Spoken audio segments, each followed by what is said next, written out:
Bonjour, bienvenue dans le journal des paris. Voici les dernières infos de la planète sport.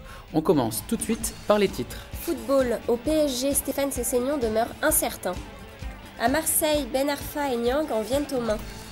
À Saint-Étienne, Larquet est candidat à la reprise. Rugby, au Stade Français, Christophe Dominici veut rejouer. À Toulouse, Guy Novès pourrait renoncer. Enfin, au basket, aux Bulls de Chicago, Noah s'illustre encore. On commence tout de suite par le football. Au PSG, Stéphane Sessegnon demeure incertain. Le milieu de terrain du club parisien souffre d'une douleur à la jambe droite.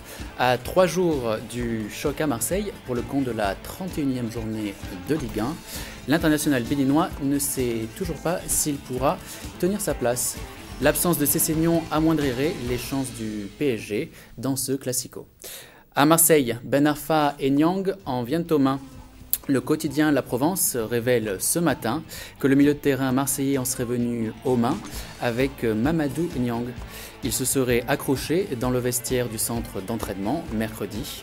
À propos d'un pari stupide, les deux hommes auraient misé sur la vitesse maximale d'un modèle Ferrari sans jamais pouvoir se mettre d'accord.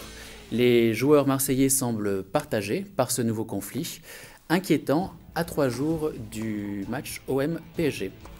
À Saint-Étienne, Jean-Michel Larquet est candidat à la reprise. Jean-Michel Larquet veut entraîner les Verts. C'est en tout cas ce qu'il a dit cet après-midi dans son émission Larquet Foot sur RMC. Je ne me vois pas rester les bras croisés alors que mon club lutte pour son maintien en Ligue 1, a déclaré l'ancien milieu de terrain international stéphanois. Le club, quant à lui, n'a pas souhaité réagir pour l'instant. On passe maintenant au rugby. Au Stade Français, Christophe Dominici veut rejouer. Incroyable, l'entraîneur adjoint du club, ancien ailier mythique du stade, avait été limogé en novembre. Selon nos informations, il s'entraîne dans le plus grand secret depuis maintenant 3 semaines. Dominici, 37 ans, souhaite revenir pour aider son club à accrocher les demi-finales du top 14 en fin de saison. À Toulouse, Guy Novès pourrait renoncer. Étonnant, selon le journal L'Équipe, Guy Novès, le technicien toulousain, souhaite arrêter de diriger son club en fin de saison. C'est en tout cas ce qu'il aurait confié à ses joueurs avant-hier. Entraîneur des Toulousains depuis 1989, sa défection pourrait affecter ses joueurs avant le sommet de samedi à Clermont. Place au basket NBA. Aux Bulls de Chicago, Joakim Noah s'illustre encore. On ne le changera pas.